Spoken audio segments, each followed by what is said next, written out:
नमस्कार। हमने बहुत पहले से एक सीरीज शुरू की हुई है जिसमें वीर नारियों के बारे में हम आपसे बातचीत करते रहते हैं। वीर नारियों की क्या समस्या है, उनके लिए क्या कुछ करना चाहिए, उस पर हमेशा हम बात करते हैं। क्योंकि जिस वक्त वीर नारी जब विडो होती है, वार विडो, हम कहते नहीं हैं, वीर नारी ही कहते हैं। पूरा देश उस वक्त उनके साथ खड़ा होता है। उनके लिए कंधे भी होते हैं, हाथ भी होते हैं, अमर रहे के नारे भी होते हैं। लेकिन जो जो समय बीतता जाता है, ये सब चीज़ें आस्ता आस्ता आस्ता पीछे होती जाती हैं और समाज में उन्हें अकेले ही सब कुछ झेलना पड़ता है। इस समय हमारे साथ एक वीर नारी है, रूबी बानो जी। इनके बारे में बता दूं मैं कि इनके हस्बैंड जो है वो 162A बटालियन में थे। वो घर आए, ये जानकर आपको और भी दुख होगा घर क्यों आए वो, क्योंकि इनके बच्चे की एक एक्सीडेंट में मृत्यु हो गई थी। उनके अंतिम कार्य के लिए वो घर आए थे और मिलिटेंट्स को पता चला ये घर पे हैं, उन पे अटैक हुआ, उन्हें शहीद कर दिया गया। तब से ये वीर नारी जो है अपनी जिंदगी जी रही है। जैसा मैंने कहा, शुरू में सभी सहारा देते हैं, बाद में अकेले इनकी एक बहुत बड़ा जंग जो है लड़ रही है। लेकिन इससे पहले मैं इनसे बात करूं, मैं आपको बता देना चाहता हूं, जो इनके पति लांसनायक मुख्तार अहमद थे, मुख्तार अहमद मलिक, आज जम्मू कश्मीर के अंदर दावा किया जा रहा है अमन का, शांति बहाली का, मिलिटेंसी खत्म होने का। लेकिन हम आपको पीछे ले चलते हैं 1998 1998 में। उस वक्त कश्मीर के अंदर एक ग्रुप था, इखवानी जो थे, उनमें कुछ तो मिलिटेंट थे, कुछ तो मिलिटेंटों के सताए हुए थे। उन्होंने फैसला किया कि हम सरकार के साथ, सेना के साथ मिलकर देश के लिए काम करेंगे और जम्मू कश्मीर में मिलिटेंसी खत्म करेंगे।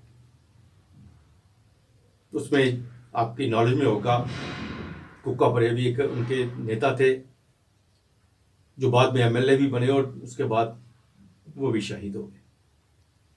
मैं आपको ये इस वक्त कुलगाम के मैं बात कर रहा हूं। वहां अल्ताफ पाडर थे जो भी बाद में शहीद हो गए।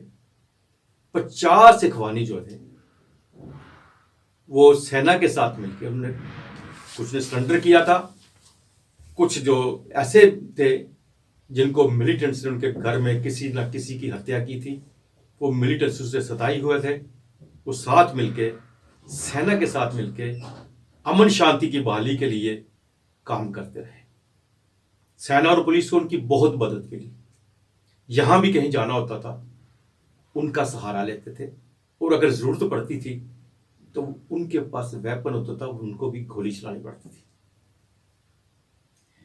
ये तो मुख्तार अहमद मलिक है, ये भी उन्हीं में से थे और इन्हें बाद में 162 में टीए में शामिल किया गया।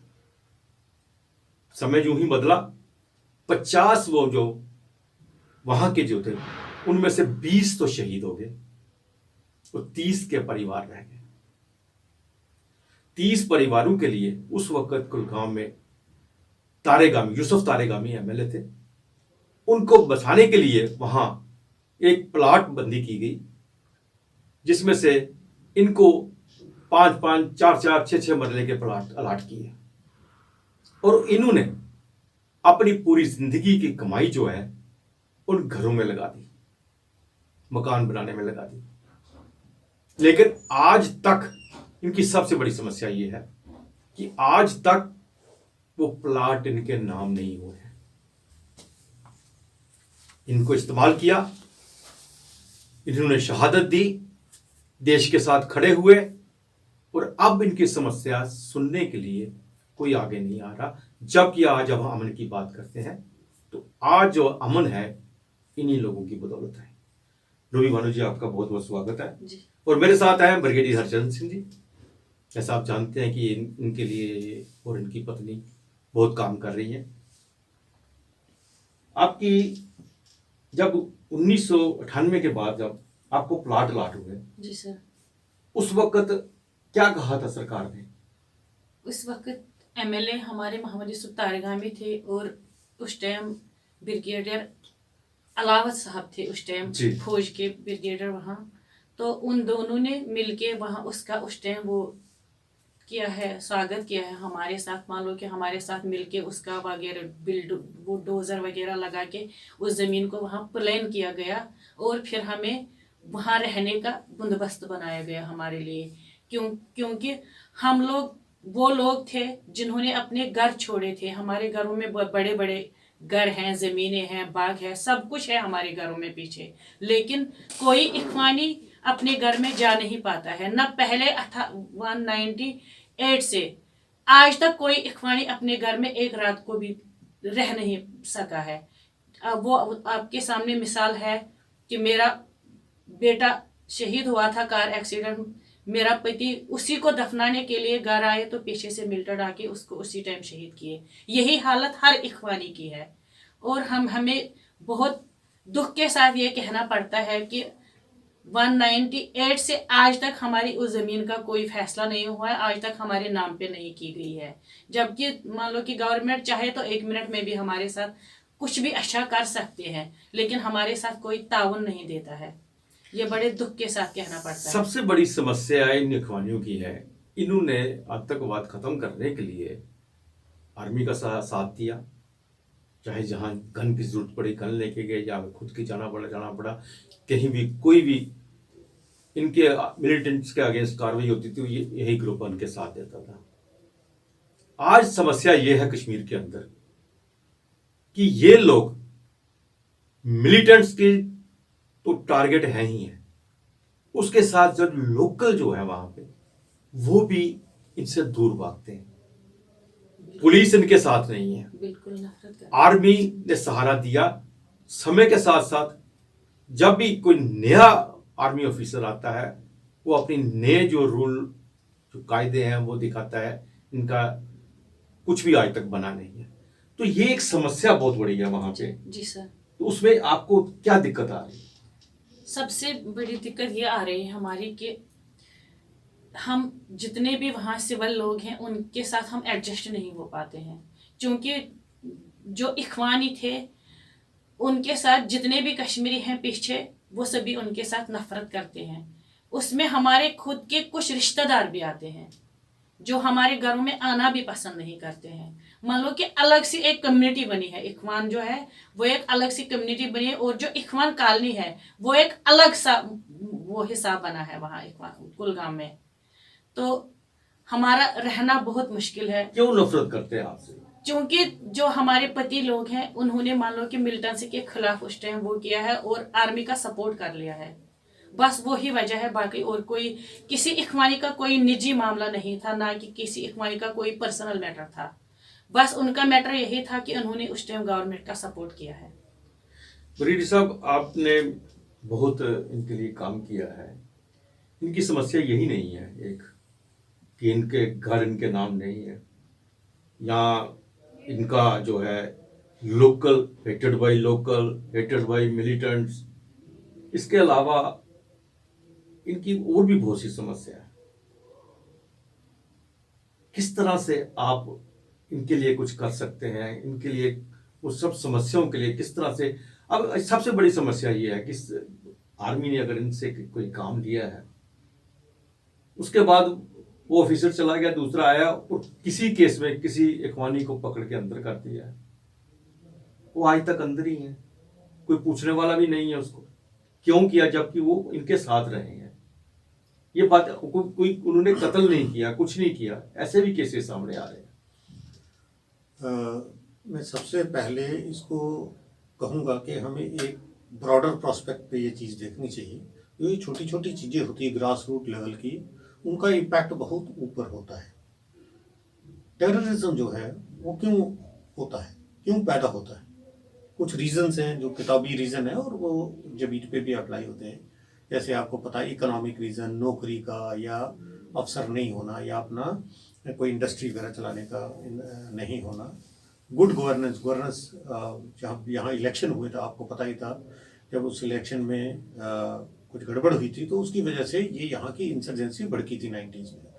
तो वो होता है आइडियोलॉजी, अलग अलग आइडियोलॉजी। उसके बाद में जोग्राफिकल सेपरेशन, ये भी एक रीज़न है। और ट्रेडिशनल लैंग्वेजेस, ड्रेसेस, ये है। और कई जगह रिलीजन को यूज़ किया जाता है एस्केलेट करने के लिए।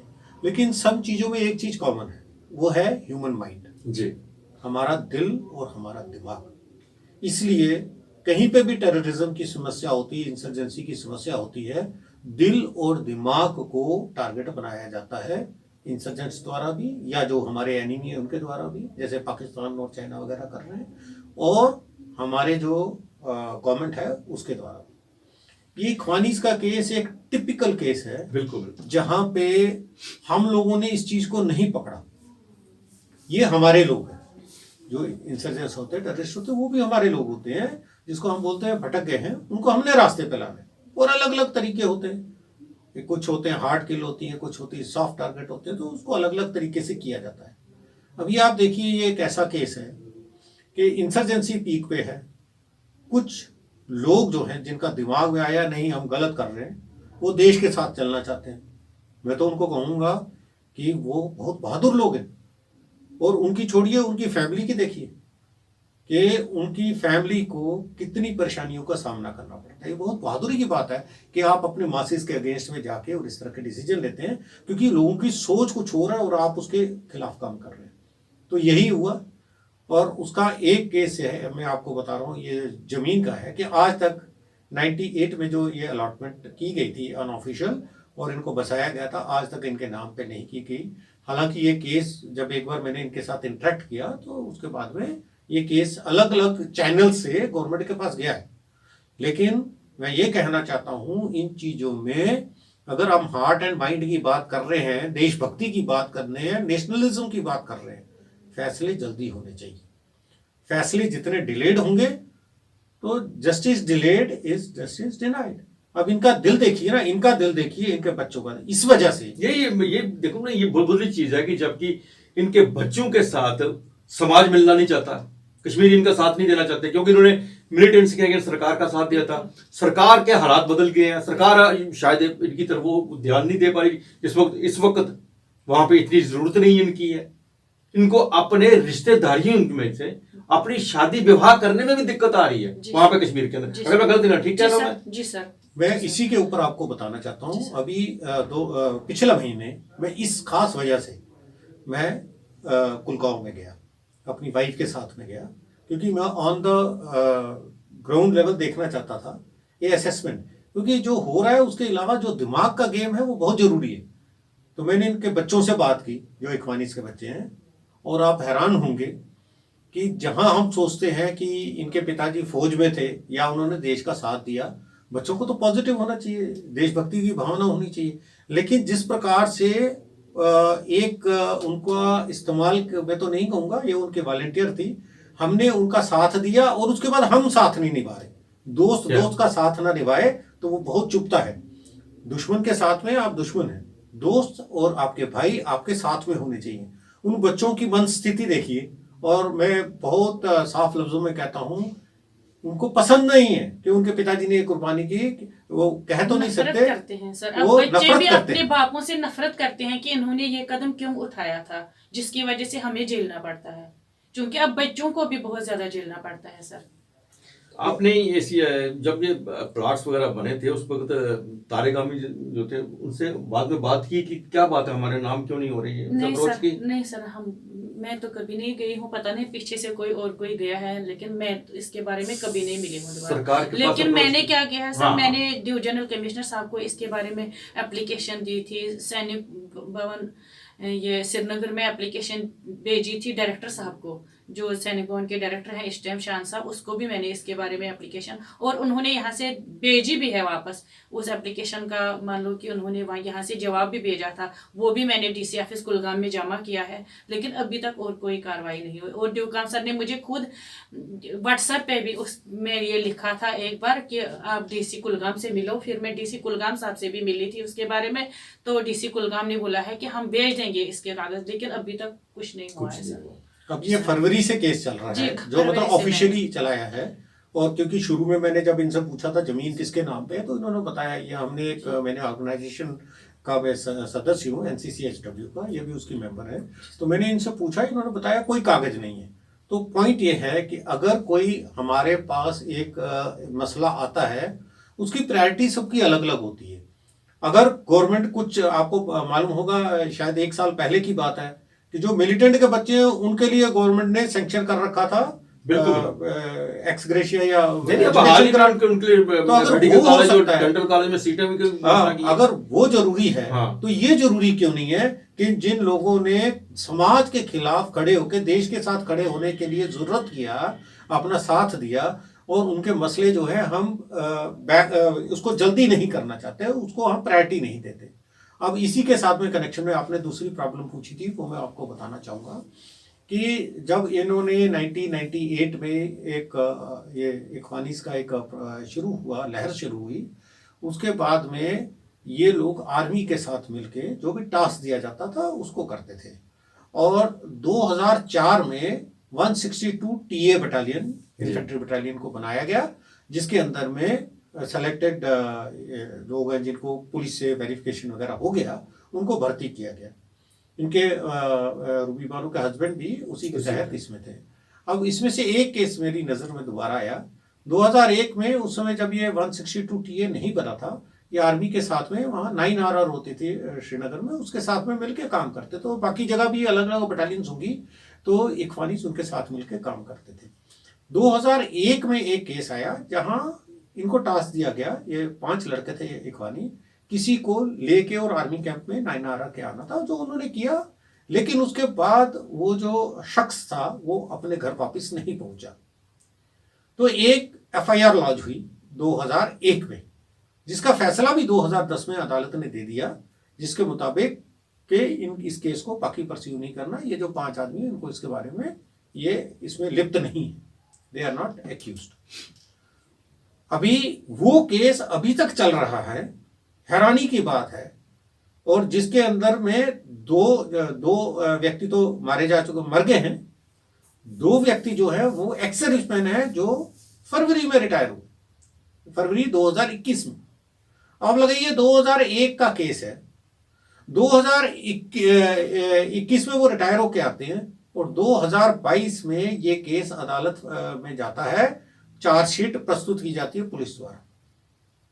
एक केस जो इन्होंने आर्मी के हुक्म पे किया, हालांकि ये आर्मी में उस समय नहीं थे, लेकिन एज इख्वानी ये आर्मी की हेल्प करते थे, उनके ऑर्डर पे काम करते थे। और उस केस की वजह से आज के दिन में इनका पैसा उसमें लग रहा है, इनकी जो पेंशन है जो बच्चों को पालने के काम में आनी चाहिए वो इस केस में खर्च हो रही है। हैरासमेंट अलग है इनकी वाइफ्स को। और आपको एक चीज यहां और बताना चाहूंगा कि जब इनको पकड़ के जेल में डाला गया, after this case was heard, ये 14 मार्च 2022 को कोट बलवाल जेल में, वहां पे ये 3 जो बंदे हैं इनकी पिटाई हुई, जो एक्स वहां टेररिस्ट थे उन्होंने इनको पीटा। अभी आप लगाइए कि पाकिस्तानी टेररिस्ट हमारे भारतीय सैनिकों को पीट रहे हैं जो एक्स सर्विसमैन है। तो चलो वो तो जेल एडमिनिस्ट्रेशन की बात है, मैं उसके अंदर नहीं जाऊंगा, लेकिन ये देखना ह्यूमिलेशन को ये भी बात देखनी पड़ती है कि ये इस जेल के अंदर कितने खूंखार आतंकवादी आपने रखे हुए हैं, वहां पे इनको साथ में रखना गलत है। कुलगांव का केस, इन्होंने वो 3 जो उनमें से 2 एक्स सर्विसमैन है और एक सिविलियन इख्वानी है, 3 इख्वानियों को आप कोट बलवाल जेल में ट्रांसफर करते हैं वहां से, जबकि यहाँ खूंखार आतंकवादी होने चाहिए, और ये हैं एक्स सर्विसमैन उसमें से 2 और इख्वानीज हैं। यानी इनके किया धरा जो इन्होंने देश के लिए किया, हमारे मन में उसके लिए कोई वो इज्जत नहीं है, और हम इनको बाकी मिलिटेंट्स के साथ में, जो टेररिस्ट है उनके साथ में जेल में रखना चाहते हैं। और इस लड़ाई झगड़े के बाद में फिर इनको वहां से ट्रांसफर करके कुपवाड़ा जेल में शिफ्ट किया गया 29 मार्च को। अभी इसमें पूरी जो मैंने आपको स्टोरी सुनाई है, इसके अंदर देखिए एक चीज बहुत क्लियर है कि आर्मी अपने आदमियों की हमेशा देखभाल करती है, सोल्जर्स की भी और एक्स सर्विसमैन की भी, और हमें उसमें कोई वो नहीं, शक नहीं है। लेकिन this is a case of some problem in administration. अगर 2001 में आर्मी के हुक्म पे जब ये साथ दे रहे थे, कोई केस इन्होंने जिसके अंदर में इन्होंने कुछ कार्रवाई की आर्मी के आदेश पे, और उसके बाद भर्ती हो गए 162 टीए में, तो उस समय इस केस को सॉर्ट आउट क्यों नहीं किया गया? यहां मैं दो चीजें बोलूंगा कि हो सकता है, इसमें जल्दी होता है कि अगर कोई इस तरह से वारंट आ जाता है कि या किसी सोल्जर को कहीं पुलिस के सामने जाना पड़ता है बयान देने के लिए, उन्होंने चार्जशीट बनानी थी या अदालत में जाना पड़ता है अगर चार्जशीट देते हैं, तो इसमें बेइज्जती महसूस करते हैं कि यूनिट का नाम खराब होगा, जो कि बिल्कुल गलत टाइप की इज्जत को बनाना है। अगर आपका सोल्जर किसी मुसीबत में पड़ गया, उसके अगेंस्ट में कोई केस है जो पर्सनल नहीं है, जो आर्मी के साथ रिलेटेड है, अगर मैं सीओ हूं, मैं तो अपने सोल्जर के साथ खड़ा होकर उसके साथ लड़ाई लड़ूंगा। अगर वो गलत है, अदालत बोलती है तो गलत है। अगर जैसे खून का केस होता है उसको आर्मी, या रेप का होता है उसको आर्मी नहीं टेक ओवर करती। लेकिन दूसरी तरह के केसेस है जो जिसमें ये एप्लीकेबल नहीं था, इसमें मर्डर 304 या इस तरह का नहीं लगाया गया था, मर्डर का नहीं लगाया गया था चार्ज, ये तो अब्डक्शन का चार्ज था या जो भी था। इसका आर्मी के पास हक होता है उसी समय लेना और उसके बाद आर्मी कोर्ट में उसको करना। वो क्यों नहीं किया गया? हालांकि एक सीओ बहुत ज्यादा सीनियर भी नहीं, बहुत ज्यादा जूनियर भी नहीं, लेकिन उसको कम से कम कोई लीगल एडवाइस लेनी चाहिए थी। हमारी जैक ब्रांच है और अपने सोल्जर्स को हम अपने, एक सीओ अपने सोल्जर को अपने बच्चों की तरह मानता है, उसकी रक्षा उस समय क्यों नहीं की गई और ये केस आर्मी ने डील क्यों नहीं किया? ये मैं आर्मी को ब्लेम नहीं करता हूं, मैं बोलता हूं कि there is something wrong in the administration, the way this case has been handled, जो मैं समझता हूं गलत है। रवि माधव जी, अब आप क्या चाहती हैं, सरकार से क्या चाहती हैं, उनसे क्या बात कहना चाहती हैं इस माध्यम से? मेरा तो बस सरकार से एक ही रिक्वेस्ट है, मेरी सरकार से, हमारे बच्चों का खास ध्यान रखा जाए, जो कि इख्वानियों के बच्चे हैं। मान लो कि वो इस टाइम बहुत पीड़ित हैं, पढ़ लिख के मान लो पढ़ते तो हैं, मान लो कि किसी इख्वानी का, माशाल्लाह किसी भी इख्वानी का बच्चा, अल्लाह बचाए, कोई गलत रास्ते पे नहीं है, मान लो कि सब बच्चे हैं, पढ़े लिखे हैं, पढ़ते भी हैं, लेकिन उनके लिए कोई अच्छी सी सुविधा बनाई जाए, जैसे कि कोई रिलेशन सर्टिफिकेट वगैरह हो, तो जिस टाइम भी कोई भर्ती वगैरह हो जाए तो उस टाइम हमारे बच्चों का खास ध्यान रखा जाए। सबसे मान लो कि बड़ी बात यही है, क्योंकि हमारी तो जिंदगियां अब तो चली गई है, बस अब हमारे पीछे बच्चे हमारे रह गए ना, तो उनके लिए कोई अच्छा सा कदम उठाया जाए और जो हमारी वो जमीन है उसके हमारे नाम पे कागज किए जाए। तो मैं इस माध्यम से प्रशासन से, खासकर लेफ्टिनेंट गवर्नर मनोज सिन्हा जी से यही रिक्वेस्ट करूंगा कि नफरत के बीच में पलने वाले बच्चों के बारे में जल्दी सोचें, जो इनके अधिकार है उन्हें दे दिए जाए, इससे पहले कि जख्म नासूर बढ़ जाए।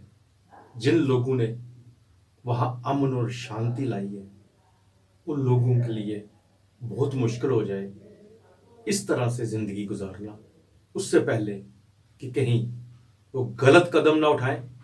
आपको इन बातों की तरफ जल्द से जल्द ध्यान देना चाहिए। रवि माधव जी, वरीद साहब, आप हमारे स्टूडियो में आए, जो सब जानकारी दी, इसके लिए आपका बहुत बहुत धन्यवाद। आज के लिए बस इतना ही। नमस्कार।